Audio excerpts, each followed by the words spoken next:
Welcome to our channel Santosh Pallikonda. అందరూ ఎలా ఉన్నారు? అందరూ బాగుండాలి, అందులో నేను కూడా ఉండాలని మనస్ఫూర్తిగా అయితే కోరుకుంటున్నాను. సో ఈరోజు full day busy routine vlog అని చెప్పచ్చు. ఎందుకంటే కనుక ఈ వ్లాగ్ వచ్చేసి నిన్న నైట్ నుంచి స్టార్ట్ ఈరోజు మార్నింగ్ నుంచి కూడా అస్సలు ఖాళీ లేదండి. మామిడికాయలు పచ్చడి అయితే పెడుతున్నాము. డాడీని కొంచెం మామిడికాయలు తీసుకురమ్మన్నాం, మాగాయ పచ్చడికి బాగుంటుంది కదా అని చెప్పేసి. సో ముక్క పచ్చడి ఈ ఎండ సరిపోతుందని చెప్పేసి ఒక పక్క పిల్లల్ని చూసుకోవడం, ఇంకొక పక్క మామిడికాయ తురుమది చేయడం, ఇంకొక పక్క ఆరబెట్టడం, అండ్ అలానే ఇంట్లో పని ఇవన్నీ కూడా ఈజీగా సింపుల్గా నీట్గా క్విక్గా చేసుకునేటట్టు ఒక చిన్న టిప్స్ అయితే యూస్ఫుల్ అవుతాయి మీకు కూడా. అండ్ అలానే వీడియో నచ్చితే చివరి లైక్ చేయండి, షేర్ చేయండి, సబ్స్క్రైబ్ చేయడం అస్సలు మర్చిపోదు. మొన్న పెట్టిన ఆవకాయ కూడా ఈరోజు తిరిగి కలపడం, థర్డ్ డే కదా. సో మొన్న థర్స్డే పెట్టాను, ఈరోజు సాటర్డే. ఈ వ్లాగ్ వచ్చేసి పచ్చడి కలపడానికి ముందే తిరిగి కలుపుతాం కదా ఆవకాయ వచ్చేసి. సో దానికి రైస్ కావాలని చెప్పేసి రైస్ కూడా పెట్టేశాను. కర్రీ వచ్చేసి ఆనపకాయ కర్రీ అయితే ప్రిపేర్ చేస్తున్నాను. పాప కూడా ఫ్రెష్ అయిపోయింది, హాయ్ చెప్తుంది చూసారా పాప. ఒక పక్క డాడీ వాళ్ళు మామిడికాయ ముక్కలు అయితే కట్ చేస్తున్నారు, ఇంకొక పక్క నేను వచ్చేసి కుకింగ్ అయితే చేసేస్తున్నాను. పిల్లలిద్దరికి పాలు కాచేసాను, ఉప్మా కూడా తినిపించేసాను. కార్తిక్ వచ్చేసి మైదా పిండి అయితే కలిపేసి ఇచ్చేస్తే చక్కగా ఆడుకుంటాడని చెప్పేసి కలిపేసి ఇచ్చేస్తున్నాను. అండ్ అలానే చింతపండు అయిపోయిందని చెప్పేసి మొన్న స్టోర్ చేసుకున్న దాంట్లో రెగ్యులర్గా యూజ్ చేసుకోవడానికి చింతపండు కూడా ఒక బాక్స్లోకి అయితే నేను తీసుకుంటున్నాను. అండ్ అలానే మాగాయ పచ్చళ్ళలోకి వెల్లుల్లి అండ్ అలానే కారం ప్యాకెట్స్, ఆయిల్ ఇవన్నీ కూడా తెప్పించాను. సో ఒకరు చెక్కేసి ఇస్తే ఇంకొకరు పీసెస్ కింద అయితే కట్ చేసేసాము. అండ్ ఆనియన్స్ కట్ చేసుకునేది ఉంటుంది కదా, అందులో వేసేస్తే చక్కగా చిన్న పీసెస్ కింద అంతా ఒకే సైజులో అయితే వచ్చేసింది. ఇదంతా అయిపోయిన తర్వాత ఏ ట్రిప్కి ఆ ట్రిప్పు ఒక 10 ట్రిప్స్ అయిన తర్వాత మేము చున్నీస్ పైన అయితే వేసేసాము. కొంచెం సిల్క్ చున్నీస్ మీద వేసేస్తే చక్కగా ఆరిపోయి ఉంటాయి. మనకి ముద్ద అయ్యేటట్టు తీసేసుకుంటే పచ్చడి అనేది చాలా టేస్ట్గా ఉంటుంది. అండ్ అలానే ఇదే ప్రాసెస్లో మాగాయ కూడా పెట్టుకుంటాం, బట్ మనం ఉప్పులో వేసి అవి ఒక 3 days ఎండబెట్టిన తర్వాత పెట్టుకుంటాము. బట్ నేను ఎప్పుడూ అయితే మాగాయ పెట్టలేదు. ఇది అయితే మేము రెగ్యులర్గా ఎక్కువ ఇష్టంగా తినే పచ్చడిలో ఇది ఒకటి మాగాయ. ఆవకాయ కూడా చాలా ఇష్టంగా తింటాం, బట్ అదైతే సక్సెస్ఫుల్లీ అయిపోయింది. ఇది వచ్చేసి పైన అయితే ఆరబెట్టేసాము. దేవుడి దయ వల్ల ఈరోజు వర్షం అయితే రాలేదు, బట్ చక్కగానే ఎండేసరికి మేము 1-2 సార్లు వెళ్ళి చెక్ చేసుకుంటూ మళ్ళీ ఒకసారి కలుపుతూ వచ్చాము. ఫైనల్లీ ముద్ద కింద అయితే అయ్యింది. సో తీసుకుని వచ్చేసాము పైనుంచి. జస్ట్ వాతావరణం కూడా చాలా చల్లగా అయిపోయింది. ఇంకా మళ్ళీ రైన్ ఒక చినుకు పడిన పచ్చడి మొత్తం వేస్ట్ అయిపోతుంది అని చెప్పేసి తీసుకొచ్చేసాము. మొన్న థర్స్డే కలిపిన ఆవకాయ పికిల్ చాలా కలర్ఫుల్గా ఉందండి. మీరు ఎంతమందికి ఇష్టం ఆవకాయ కామెంట్ చేసేయండి. సో నేనే కలుపుతున్నాను, అన్ని పక్కా కొలతలతో పర్ఫెక్ట్గా ఫస్ట్ రోజు అయితే వేసేసాను. ఇంకా థర్డ్ డే అయితే ఏమీ పడలేదని కొంచెం జస్ట్ లైట్గా కారం అయితే వేసాము. ఒక 250 grams కారం పడింది అంతే. అది కూడా కొంచెం చినుక పడితే చెప్పబడుతుందేమో అన్న ఒక చిన్న ఉద్దేశంతో వేసేసాము. అంటే అయితే కొంచెం సపోర్ట్ పచ్చళ్ళు సాల్ట్ అది సరిపోయిందా లేదా అని చెప్పేసి చెప్పారు. సో రైస్లో కూడా వేసుకుని తిన్నాము. చాలా అంటే చాలా టేస్ట్ ఉంది. మీరు కూడా ఇదే ప్రాసెస్లో చేస్తారా? అయితే తప్పకుండా లైక్ చేసేయండి.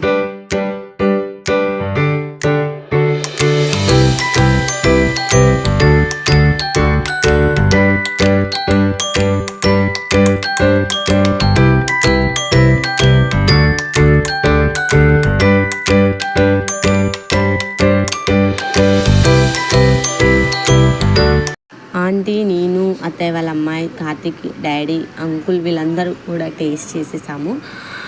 టేస్ట్ అయితే చాలా బాగుందండి, పర్ఫెక్ట్గా ఉన్నాయి. ఐ లవ్ యూ మమ్మీ అని చెప్పేసి కార్తిక్ అయితే కిస్ చేశాడు.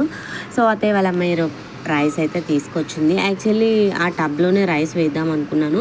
సో మళ్ళీ మాగాయ కలపాలి కదా అని చెప్పేసి నేను కొంచెం రైస్లో అయితే వేసాను. అలా తింటే ఇంకొక టేస్ట్ ఉంటుంది, ఇలా తింటే ఇంకొక టేస్ట్ ఉంటుంది. బట్ ఎనీవేస్ తినేసాము, చాలా హ్యాపీగా ఉంది. పచ్చడి అయితే సక్సెస్ఫుల్లీ కంప్లీట్ అయిపోయింది. చాలా టేస్ట్ కూడా బాగుంది, అన్నీ పర్ఫెక్ట్గా ఉన్నాయి. నాకు కూడా ఒక 2-3 ముద్దలు పెట్టింది, చాలా టేస్టీగా అనిపించింది. బట్ సాల్ట్ ఇవన్నీ కూడా రైస్లో కూడా సరిపోయాయి. అండ్ అలానే నెక్స్ట్ వచ్చేసి డబ్బాలోకి స్టోర్ చేసేయాలి కదా. సో అదే డబ్బాల్లో మనం చక్కగా మొన్న ఏదైతే డబ్బాలోకి స్టోర్ చేసుకున్నామో అదే డబ్బాలు నీట్గా అయితే పక్కన పెట్టేశాను. కొంచెం ఆయిల్ వేసి ఆ డబ్బాలోకి స్టోర్ చేసేసుకొని మధ్య మధ్యలో కొంచెం ఆయిల్ వేసుకుంటూ వస్తే చాలా బాగుంటుంది. మనకి ఇది చీపురు కానీ మనం కొంచెం పీరియడ్స్ టైంలో కానీ కొంచెం ముట్టుకోకుండా ఉంటే చక్కగా మనకి 365 డేస్ నిల్వ ఉంటుంది. పచ్చడి అనేది చాలా టేస్ట్ ఉంది. ఎంత కలర్ఫుల్గా ఉందో చూడండి.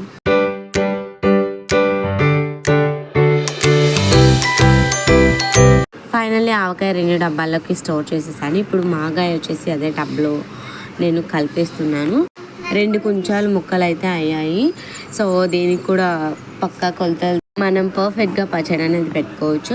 సో ఆల్రెడీ నేను మొన్న వీడియో అనేది అప్లోడ్ చేశాను, మామిడికాయ తురుము పచ్చడి ఎలా పెట్టుకోవాలి ఏంటనేది. So please watch it.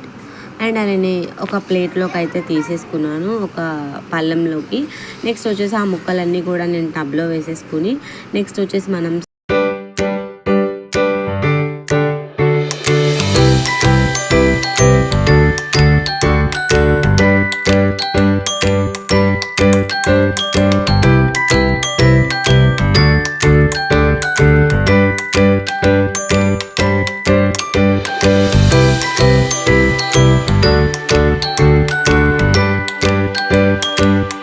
కొంచానికి 3 సవర్ల కారం 3 సవర్లు ఉప్పు కదా.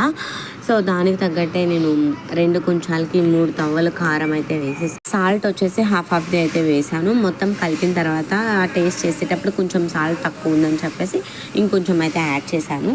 సో ఏదైతే మనం తీసుకున్నామో వెల్లుల్లి అండ్ అలానే మెంతులు కూడా కొంచెం ఆయిల్ వేడెక్కిన తర్వాత మనం గోల్డెన్ బ్రౌన్ కలర్ వచ్చే వరకు వేయించుకోవాలి. నెక్స్ట్ వచ్చేసి ఆ వేయించింది మనం ఇది మంచిగా కలుపుకున్న తర్వాత ఆయిల్ కూడా వేసి కలిపిన తర్వాత ఇందులో యాడ్ చేసుకోవాలి.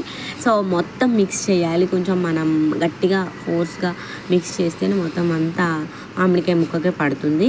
సో నేను కలిపేటప్పుడు అయితే నాకు జబ్బా పెయిన్ కూడా వచ్చేసింది. అండ్ చిన్న పచ్చళ్ళు అయితే మనం ఈజీగా చేసేసుకోవచ్చు. ఇది అయినా సరే మనం ఈజీగా నీట్గా క్విక్గా చాలా సింపుల్గా పెట్టేసుకోవచ్చు. ఏదైనా సరే ఇష్టంతో చేస్తే ఏ పని కూడా కష్టం అనిపించదు. బట్ చాలా బాగా అయితే చేసేసాను. మామిడికాయ ముక్కలకి నేను ఉప్పు కారం పట్టించేలోపు ఆంటీ అయితే అవి వేయించుకొని తీసుకొచ్చేసారు. నెక్స్ట్ వచ్చేసి ఆయిల్ అయితే వేస్తున్నారు. దీనికి వచ్చేసి పల్లి ఆయిల్ వేసుకుంటేనే టేస్ట్ అనేది బాగుంటుంది. ఎవరైనా సరే ఎక్కడైనా సరే పల్లి ఆయిల్ యూజ్ చేస్తారు, ఆల్మోస్ట్ అందరికీ తెలిసిందే. నెక్స్ట్ వచ్చేసి వేయించిన వెల్లుల్లి అండ్ అలానే మెంతులు కూడా యాడ్ చేసేసాము. చాలామంది కరివేపాకు ఇవన్నీ వేస్తారు, బట్ అవన్నీ వేసే కన్నా ఇవే కొంచెం వెల్లుల్లి ఎక్కువ వేసుకుంటే టేస్ట్ అనేది ఇంక్రీజ్ అవుతుంది. సో సాల్ట్ అనేది కొంచెం యాడ్ అయ్యింది లాస్ట్లో. ఫైనల్లీ ఒక డబ్బాలోకి అయితే స్టోర్ చేసేసాము. ఆ డబ్బాలో స్టోర్ చేసుకునే ముందు కూడా నీట్గా డబ్బా క్లీన్ చేసుకుని కొంచెం ఆయిల్ వేసుకున్న తర్వాత మనం ఏదైతే పచ్చడి ఉందో అది మనం వేసేసుకుంటే మధ్య మధ్యలో కొంచెం ఆయిల్ కూడా యాడ్ చేసుకున్నాను. ఇది కూడా ఆవకాయ పచ్చళ్ళలాగే 2 డబ్బాల్లోకి అయితే స్టోర్ చేసేసాను. ఫైనల్లీ పచ్చళ్ళు అయితే రెడీ అయిపోయినాయి మాకు ఈ సమ్మర్లో. మీరేం పికిల్స్ పెట్టుకున్నారో కామెంట్ చేసేయండి. నేను పెట్టే విధానం నచ్చితే కనుక ఖచ్చితంగా లైక్ చేయండి. అంతా అయిపోయిన తర్వాత నీట్గా అయితే వాష్ చేసేసాను. ఆ పచ్చడి కలిపే ముందు కూడా నీట్గా వాషింగ్ అయితే అయిపోయింది. సో పర్ఫెక్ట్గా ఇక్కడ ఒక చిన్న ట్విస్ట్ జరిగిందండి.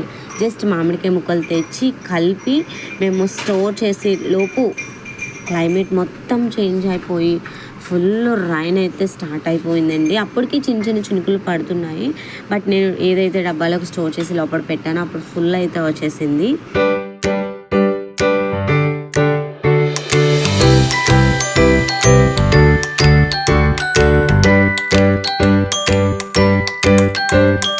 సో పిల్లలిద్దరి కోసం అని చెప్పేసి డాడీ అయితే బిస్కెట్ ప్యాకెట్స్ అండ్ బ్రషెస్ కూడా తీసుకొచ్చారు. అండ్ పాప పాల డబ్బాలో పాలు వేసి వరకు కూడా ఒప్పుకోలేదు. అదంతా అయిపోయిన తర్వాత నెక్స్ట్ డే వర్క్ ఎక్కువైపోతుందని చెప్పేసి బట్టలు కూడా నీట్గా అయితే వాష్ చేసేసాను. సో మళ్ళీ నెక్స్ట్ వీడియోతో మీ ముందుగా అయితే వచ్చేస్తాను. అప్పటి వరకు ప్రీవియస్ వీడియోస్ కూడా please watch it our channel. Next vlog అయితే చాలా అంటే చాలా బాగుంటుంది. సో చిన్న ట్రిప్ అయితే వెళ్దాం అనుకుంటున్నాము, బట్ వెళ్ళిన తర్వాత మీతో షేర్ చేస్తాను. అండ్ అలానే వీడియో నచ్చితే చివరిలో లైక్ చేయండి, షేర్ చేయండి, సబ్స్క్రైబ్ చేయడం అస్సలు మర్చిపోదు. Thanks for watching my channel. మళ్ళీ నెక్స్ట్ వీడియోతో మేము ఇంకైతే వచ్చేస్తాను. Until then bye friends. Thank you so much.